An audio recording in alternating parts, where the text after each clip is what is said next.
Welcome to Abrar electrical world YouTube channel.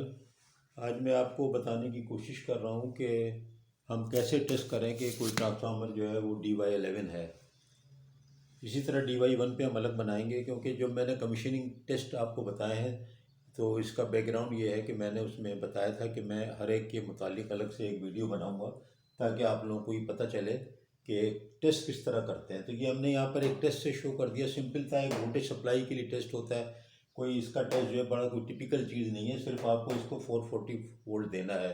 तो आप ये टेस्ट सेट नहीं भी है तो आप इसको डायरेक्ट सप्लाई दे सकते हैं। एक यहाँ पर छोटा सा ब्रेकर लगा करके, टेस्ट सेट की ज़रूरत इसमें एक्चुअली है नहीं इतनी।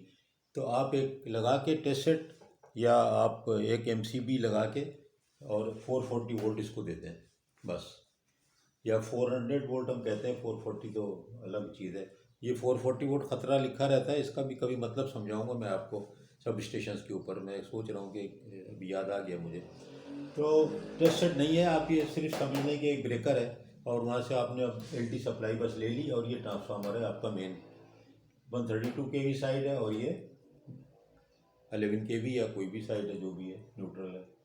तो अब मैंने क्या लिया है, मैंने RYB लिया है, RYB कैपिटल, RYB स्मॉल।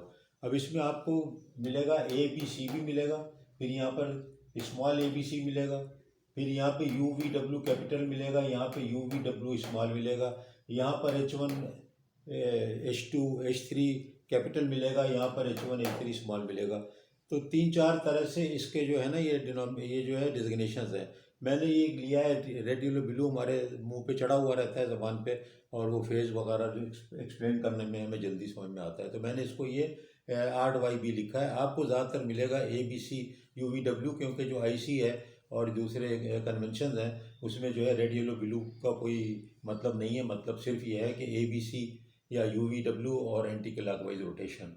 अब वो red phase, yellow phase, blue phase ये अपनी जगह तो बहरहाल है ही। तो मैंने ही प्रेफर किया है कि मैं ये ले लूँ। अब ये DY11 है, कैसे पता चले? तो पता ही ऐसे चलेगा कि आप इसको करें कि LT यहाँ पर सप्लाई दे दें 400 वोल्ट की, और यहाँ पर रेड जो प्राइमरी साइड का है और जो सेकेंडरी साइड का स्मॉल रेड है, इन दोनों को एक लीड से शॉर्ट कर दें। ऐसी अच्छी सी लीड हो, मोटी सी ज़रा, ताकि ये ना हो कि इसके अंदर कोई वोल्टेज ड्रॉप हो रहा है बहुत सही, हाई रेजिस्टेंस बहुत ना हो। इसको शॉर्ट कर दें, इसको शॉर्ट कहते हैं रियल्टर में। शॉर्ट करने के बाद आप वोल्टेज को ऑन करेंगे तो इसमें ज़ाहिर है हर जगह वोल्टेजेस यहाँ दोनों तरफ मिल जाएंगे। अब वो वोल्टेजेस अगर शॉर्ट करने से पहले की वेक्टर डायग्राम देखें तो कुछ ये होगी कि ये अगर वेक्टर डायग्राम है, अभी मैं मेजरमेंट नहीं कर रहा हूँ, अभी मैं आपको बता रहा हूँ कि ये रेड येलो ब्लू डेल्टा है, और हमेशा अज्यूम किया जाता है कि यहाँ पर एक ये इमेजिनरी न्यूट्रल बनाया जाता है डेल्टा के बीच में। जब भी ये वेक्टर डायग्राम कैसे बनाई जाती है DY11 DY1, वो मैं अलग वीडियो बना रहा हूँ, क्योंकि मैं अलग अलग समझाऊंगा कि किस तरह बनाते हैं। बहुत आसान तरीका आपको इंशाल्लाह बताने वाला हूँ मैं कि किस तरह से। लेकिन ये जो क्लॉक का सिस्टम है उसके अंदर इसको हमेशा एक वर्टिकल इमेजिनरी डेल्टा के अंदर लेते हैं, और ये मैंने DY11 के हिसाब से ये बना दिया, क्योंकि आपको पता है कि DY11 का मतलब ये है कि ये जो अगर घड़ी यहाँ पर मैं बना दूँ तो ये 12 जो है यहाँ पर ये HT वाइंडिंग होगी कैपिटल, और ये जो है यहाँ पर जो ये स्मॉल वाइंडिंग होगी ये 30 डिग्री एंगल होगा, और ये एंटी क्लॉकवाइज होगा। इसका मतलब है कि डेल्टा जो है ये कैपिटल, ये हाई वोल्टेज है, ये लीड कर रहा होगा by 30 degree with respect to the secondary voltage. ये मैंने RR बनाया, तो ये यहाँ पर बना हुआ है। अब क्या किया कि हमने इसको शॉर्ट कर दिया। जब रेड को, कैपिटल रेड को दिस स्मॉल रेड से, मैं तो उर्दू में कहता हूँ बच्चा रेड, इस बड़ा रेड को जब बच्चा रेड से आपने शॉर्ट कर दिया, क्लास में भी यही कहता हूँ मैं ताकि बच्चे जल्दी समझते हैं। ये कैपिटल या बड़े R को जब मैंने छोटे R से या बच्चा R से मैंने कर दिया शॉर्ट, तो फिर क्या हुआ कि इसकी जब हम डायग्राम बनाएंगे शॉर्टेड की, तो ये रेड और रेड तो कॉमन हो गए, तो ये जो मूव हो जाएगा और ये डायग्राम बनेगी राइट हैंड पे, ये होके चेंज होके ये बनेगी। ये क्या है डायग्राम है, ये नॉर्मल कंडीशन में। अब जब इसको शॉर्ट कर देंगे, अभी टेस्टिंग कर रहे हैं ना हम, ये तो हमारे इमेजिनरी है कि ये ट्रांसफार्मर DY11 होगा, तो ये पोजीशन है, ठीक है, मालूम है हमको, लेकिन वी हैव टू प्रूव कि दिस इज DY11, ये है इशू। और ये करना है आपको, ये टेस्ट में मौजूद है, कमीशनिंग टेस्ट में मौजूद है, रूटीन टेस्ट में भी ये मौजूद है, आपको करना होता है। तो जब ये दोनों शॉर्ट हो गए तो ये R और R तो एक पॉइंट हो गया ना, तो ये एक पॉइंट हो गया। और ये पूरी की पूरी उसी हिसाब से ट्रांसपोज हो गई दूसरी डायग्राम में, और वो डायग्राम बन गई। अब ये जो डायग्राम यहाँ पर बन गई, अब इसमें देखें आप, ये एक डायग्राम इसी का रिप्लिका है, इसी का इलेक्ट्रिकल रिप्रेजेंटेशन है ये वाली डायग्राम। ठीक है, अब मैं क्या करूँगा कि मैं वोल्टेज नापता हूँ। अब आप इसको देखें कि अगर मैं ये वोल्टेज मेजर करूँ capital R to small N, और मैं मेजर करूँ कैपिटल येलो या Y to the small neutral, तो it should be equal to red yellow. तो मैंने यहाँ पे लिख दिया कि Y R N, R to neutral and Y to neutral, Y capital to neutral is equal to R Y. तो ये मैंने एक कंडीशन जो यहाँ पर लिखी, ये एक कंडीशन ये पूरी हुई। ठीक है, तो एक कंडीशन से तो नहीं मामला बनता है, 2 या 3 कंडीशन तो होनी चाहिए ना कम से कम। अब मैं क्या करूँ कि मैं कहूँगी चलो भाई ये मेजर करो blue phase to yellow small. अब यहाँ कैसे करेंगे, ब्लू फेस पे एक मल्टीमीटर लगाएंगे, और ये येलो जो है मैं मेजर करना चाह रहा हूँ बच्चा येलो, तो ये वाले को मैं इसके दरमियान में एक मल्टीमीटर लगा दूंगा। तो आपको सिंपल जो है क्या करेंगे कि ये मेजर कर रहे हैं अगर, तो ये वोल्टेज यहाँ पर आप ऐसे एक मल्टीमीटर लगा देंगे, ये मल्टीमीटर हो गया, मल्टीमीटर। तो मैं इसीलिए इंटरेक्टिव पढ़ाता हूँ कि मुझे ये इसमें फ़ायदा होता है कि मैं चीज़ों को बनाता जाऊँ तो आप लोगों को याद रहेगा। वरना तो मुझे पता है ये बनी बनाई डायग्राम बहुत मौजूद हैं, लेकिन वो फिर मुझको भी ना मज़ा आता है, ना मुझे पढ़ाने में मज़ा आता है, मुझे खुद ही बल्कि समझ में नहीं आता कि मैं कैसे पढ़ाऊँ।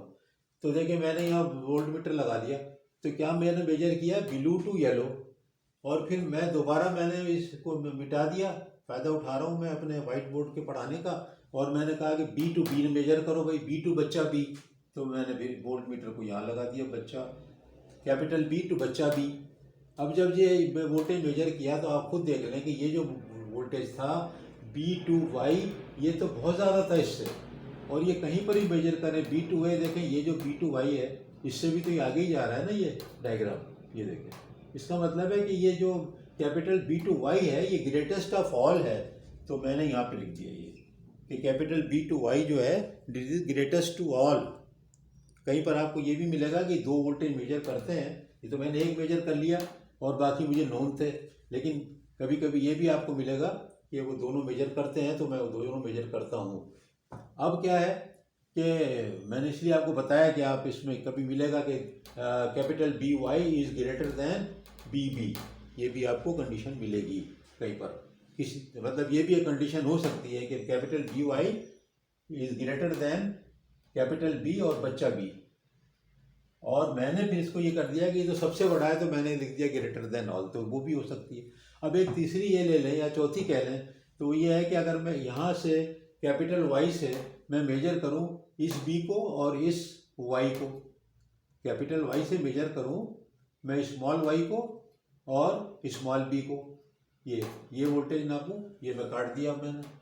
अब मैंने क्या किया, मैंने ये 2 मल्टीमीटर लगा दिए चलो, और मैंने ये 2 वोल्टेज मेजर कर दिए, capital Y to B, capital Y to B और कैपिटल वाई टू वाई। तो पता ही चलेगा कि अगर आप इसको डायग्राम को पैरेललोग्राम को मुकम्मल करें तो आप देखेंगे ये थोड़ी सी सही बना दी जाए अगर, तो पता चलेगा कि ये दोनों बराबर हैं। तो ये तीसरी कंडीशन जो थी ये मैच कर गई, ये 3 कंडीशन अगर मैच कर गई तो ये फिर समझो DY11 है। इसी तरह का मैं एक अभी बनाऊंगा और उसको फिर रिलीज़ करूंगा जो कि DY1 की होगी, और फिर मैं एक अलग से एक बनाऊंगा जिसमें कि मैं टोटल कंसेप्ट इनिशियल, ये जो स्टार्टिंग में वेक्टर डायग्राम बनाते हैं ना, तो उसके लिए मैंने इतनी किताबें देखी हैं, आपने भी देखी होंगी, आप यकीन करें कि समझ में कुछ भी नहीं आता कि क्या किस तरह बना हुआ है। स्टैंडर्ड में भी देखो, अपनी बुक्स में देखो, आपने कॉटन की बुक पढ़ी होगी, आपने यहाँ पर थिराजा की किताब भी पढ़ी होगी, आपने मुख्तलिफ़ किताबें हैंड बुक, लेकिन बड़ा मुश्किल होता है कि वेक्टर ग्रुप को समझें। तो मैं उसमें वाइंडिंग से वेक्टर ग्रुप को बनाऊंगा, लेकिन अभी मैंने चूँकि टेस्टिंग एंड कमीशनिंग को हैंडल कर रहा हूँ, तो मैंने ही सोचा कि मैं ये चीज़ें इस तरह कर करके बताऊँ वाइट बोर्ड के ऊपर, वरना ये बड़ी मुश्किल से समझ में आती हैं। तो अगर आपको समझ में आ रहा है तो प्लीज़ इसको लाइक करें, शेयर करें। और ये आपको मैंने पहले ही बताया कि वॉलंटरी सर्विस है, और सिर्फ बच्चों को पढ़ाने के लिए है, फ्री में, कोई ऐसे व्यूज़ वगैरह नहीं मिलने होते कि मैं इसकी मार्केटिंग करूं और मैं कोई पैसे कमाऊं, ना ये मंशा है ना ये हो सकता है। तो अल्लाह का शुक्र है, तो मैंने जो कुछ इनिडी में पढ़ा और जो कुछ फील्ड में सीखा वो मैं असल में देने के लिए वीडियो बना रहा हूँ। Thank you very much.